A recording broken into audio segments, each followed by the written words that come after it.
Hey guys, as some of you may know, Turbo recently had an ear surgery. He had a condition called otitis media, which is an infection of the middle ear, and today's video I'm going to be talking all about the ear infection and the surgery.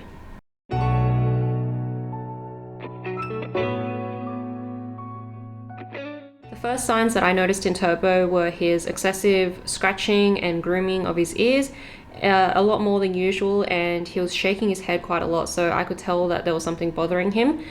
When I took a look inside of his ears, I could see a dark yellow waxy buildup in there, so I figured that he just needed a regular ear cleaning because he didn't have any other symptoms like head tilt or other behavioral changes. But when I took him to his bunny vet, they said that his earwax actually looked like infected pus and that there was a lot of swelling at the base of his ears.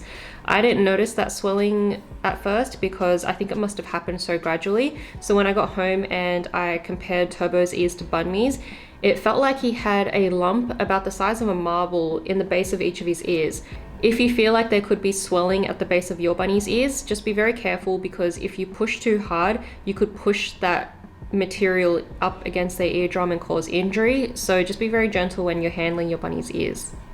They also suggested that we do a CT scan because it would give them a better look at what's going on inside of the ears to see the extent of the infection, and so they could be better prepared for the surgery. CT scans are expensive and require sedation, but I did think it was important to do in Turbo's case because I wanted to make sure that we had as much information as possible about his condition so that they could be better prepared for the surgery. The surgery that they were proposing is called a lateral ear resection and bulla osteotomy, where they open up the bunny's ear canals, do some reconstruction so that in the future, any of the stuff that gets trapped in there can drain out more easily. While this is a common procedure in lop-eared rabbits, of course it's still going to be risky, as is any other kind of surgery. Naturally, I asked whether there was any non-surgical options we could do, like ear cleanings, but they said since bunny earwax is so thick, it doesn't always respond well to topical treatments, and the act of flushing the ears in Turbo's case could actually push that infected material deeper into his ears and make the condition worse. I still wanted to make sure that surgery was absolutely necessary, so I got a second opinion from another very reputable rabbit vet, and their advice was pretty similar, but they were 50-50 on the surgery, but they did help us to understand the pros and cons of doing surgery versus medical management. So for the surgery, the pro was that if it worked, then we could potentially resolve the problem and Turbo's ears would be good for the rest of his life. The cons were that surgery is of course more invasive, it carries some level of risk, and that it may not actually fix the problem. The infections could keep coming back. Now with the medical management, which would involve daily penicillin injections, which are antibiotics that get injected under the bunny's skin because it's not safe for them to take orally, the daily penicillin injections and regular ear cleanings. The pros were that it is less invasive for Turbo. We could potentially avoid the surgery altogether if we can keep his ears under control. But the cons were that it just may not work. The infection could keep progressing and getting worse, and that it would be a lifelong management type thing. So he would be on these injections for life, and he could develop antibiotic resistance as well as scar tissue forming at the injection site, which would make the injections a little more difficult to perform, especially for a noob like me. Basically, there was no guarantees either way, so I decided to go with the surgery because I felt like that was going to give Turbo his best chance at recovery. We had about a month between the original diagnosis and the actual surgery day. So we were doing the daily penicillin injections to help give him some relief from the constant itching and scratching and helped to reduce the swelling a little bit. But I gotta say, it was probably one of the most stressful months of my entire year because on top of already being anxious about his upcoming ear surgery, having to save up the money for it, as well as having to learn to give him the injections, he also went into gut stasis shortly after the diagnosis because I think the stress of the multiple vet trips it was too much for him. And that meant that we had to take him back to the vet again. And in that moment, we decided to leave Bunmi at home because she gets really, really stressed out in car rides. She hyperventilates the whole way. And I thought maybe it would just be easier to leave her at home and Turbo wouldn't have Bunmi having a panic attack next to him. But in hindsight, that was a mistake because of course their bond did break. So we ended up having to rebond them as well right before the surgery. So it was a very crazy month for us.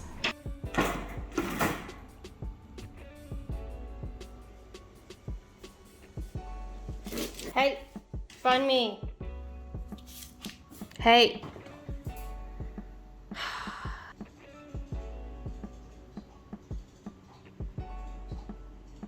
As though she was about to smile, before she told James to let him down. James obeyed and threw Snape higher in the air.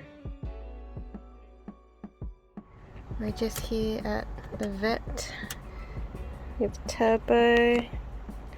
Hey, mister. So on the day of the surgery, I dropped off both bunnies in the morning and I got a call later that afternoon to say that Turbo was out of the surgery and in recovery. They both stayed overnight at the vet so that they could be monitored, and they said if he looked like he was recovering well, then he was going to get to come home the next night. Now let me show you what they took out of Turbo's ears. I've got it here in a little Ziploc bag. It was very weird for me to ask them to save this for me. So this is what they got out of one of his ears. And this is what they took out of the other. Now bear in mind, it's been nearly 2 months since the surgery, so this stuff has dried down a little bit and shrunk, so it was actually quite a bit bigger when I got him home. But that just shows you how much was in there, why his ears were so swollen, and why we needed to do the surgery, because his ears were so blocked up. There was no way that eardrops were going to be able to get all of this gunk out of his ears. Oh, Turbo. You poor thing. I picked them up the next evening and the poor thing looked so miserable and so sore. But when I brought him home, he was surprisingly bright. He was happy to eat and drink water and poop, but he was still pretty quiet. And so I was giving him lots of TLC, bringing him piles of hay and fresh grass. And I had to keep a close eye on them because his bond with Bunmi was still pretty rocky, and Bunmi has a habit of hogging food. So even though I would give her an even bigger pile of the exact same food, she just has to have what Turbo is having.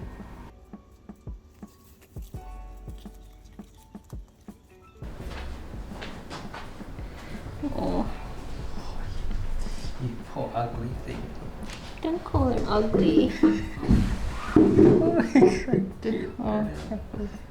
For the aftercare, we kept him on those daily penicillin injections to prevent any further infection happening at the surgical site, and we also gave him meloxicam, which if you haven't heard of it, it's a painkiller, kind of like Panadol for bunnies. Turbo hates meloxicam, no matter what flavor. We've tried banana, strawberry, cherry, and the last one we got was honey. He hates them all. So I had to get kind of creative with tricking him into taking it. Come on, please. Good boy. No, there's more, there's more. Come on. So close. Yes. Oh, God damn it.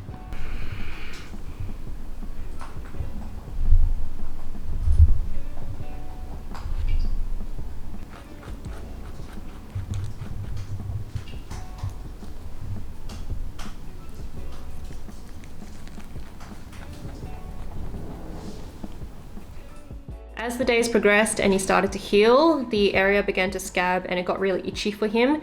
The vet said that this is totally normal and they are allowed to scratch their ears because it's very unlikely that they'll pull the stitches out. Sometimes Bunmi would help groom his ears for him, which was very sweet, but I think that because she's quite heavy-tongued with the grooming, she would sometimes pull at his stitches by accident, which would hurt him, and then he would run away.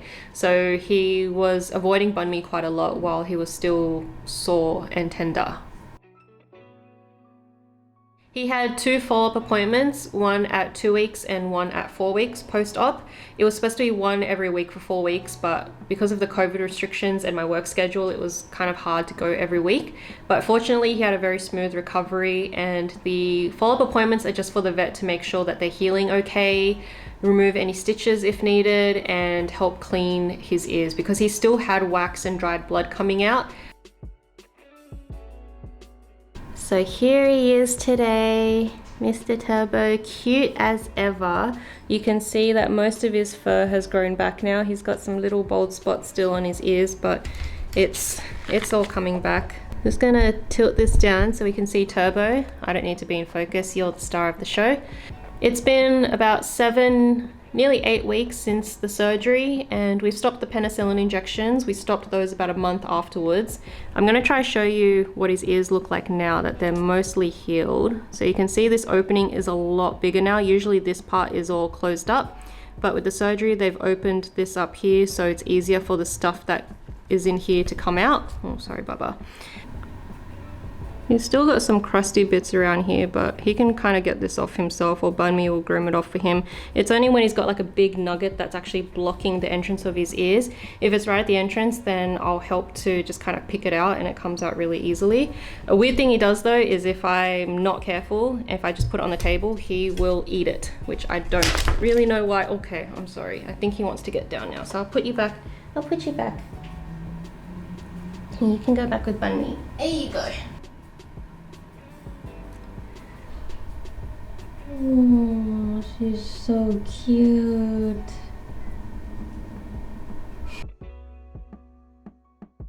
The last thing I want to talk about is the cost. Exotic vets are expensive. The CT scan procedure and the medicines for Turbo's ear surgery all up cost me about $4,500. So I've had people ask me what I think about pet insurance, whether I think it's worth it.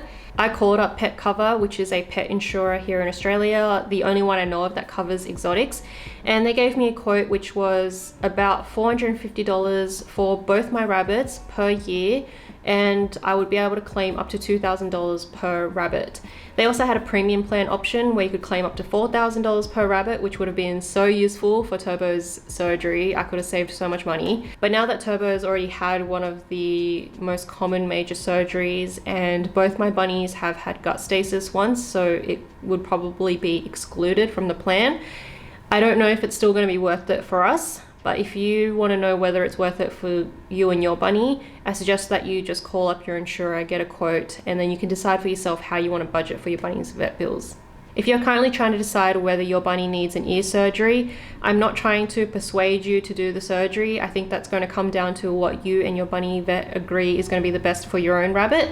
I'm just sharing this because I found it really helpful to read about other people's experiences when I was trying to make the decision myself. I'll let you guys go now. Thank you so much for watching, and I'll speak to you next time. Bye.